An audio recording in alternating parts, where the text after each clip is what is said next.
Sejarah pendidikan Islam di Indonesia era awal. Indonesia merupakan salah satu negara kepulauan yang memiliki jalur pelayaran dan perdagangan.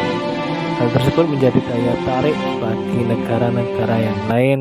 Hal tersebut dilatar belakangi melimpahnya hasil bumi dan rempah-rempah.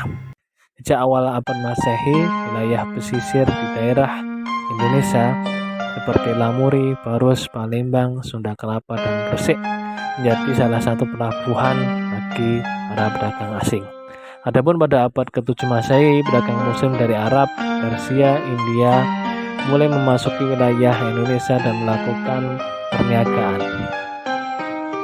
Melalui jalur pelayaran dan perdagangan, Islam masuk ke Indonesia diperkirakan pada abad 7 sampai dengan abad ke-13.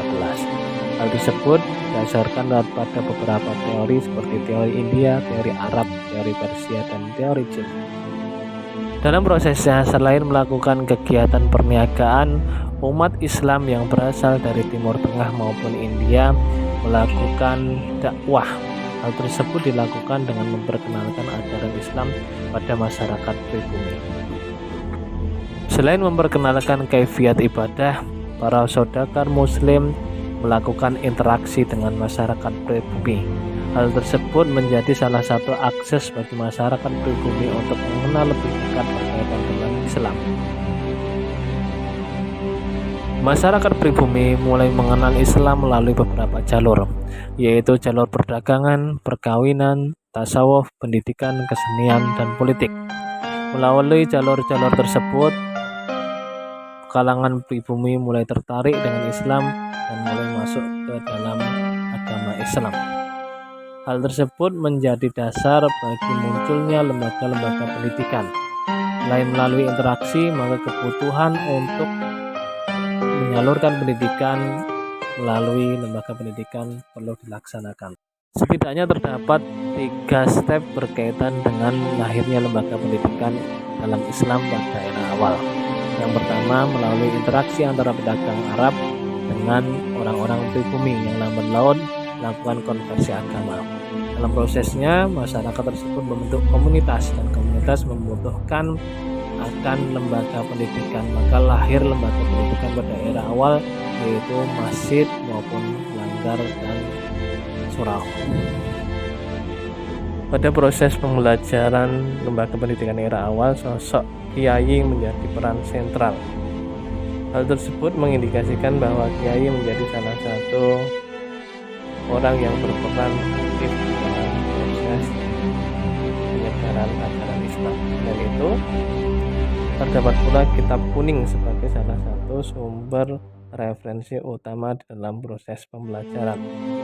Kitab kuning sendiri merupakan kitab yang berwarna kuning bertuliskan huruf Arab gundul yang lazim digunakan oleh kalangan santri. Setidaknya terdapat 3 metode pembelajaran yang biasa digunakan di lembaga pendidikan era awal.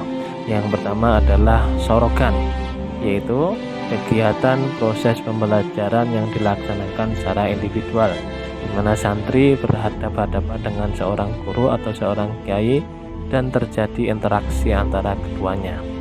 Adapun yang kedua adalah wetonan, di mana metode ini merupakan metode pembelajaran di mana para santri mengikuti pembelajaran guru dengan model halakoh atau mengelilingi kiai dan mendengarkan seorang kiai membacakan atau menerangkan materi yang akan disampaikan. Adapun metode yang ketiga adalah musyawarah, antara orang kiai maupun santri ataupun santri dengan santri yang lainnya melakukan musyawarah ataupun melakukan diskusi berkaitan dengan materi pelajaran keagamaan. Terdapat beberapa lembaga pendidikan Islam yang berkembang pada era awal, seperti di Aceh dikenal dengan Nasah dan Dayah, wilayah Sumatera Barat dikenal dengan Sorau, wilayah Kalimantan dikenal dengan Langkar, dan di wilayah Jawa dikenal dengan Pondok. Kemudian proses pembelajaran yang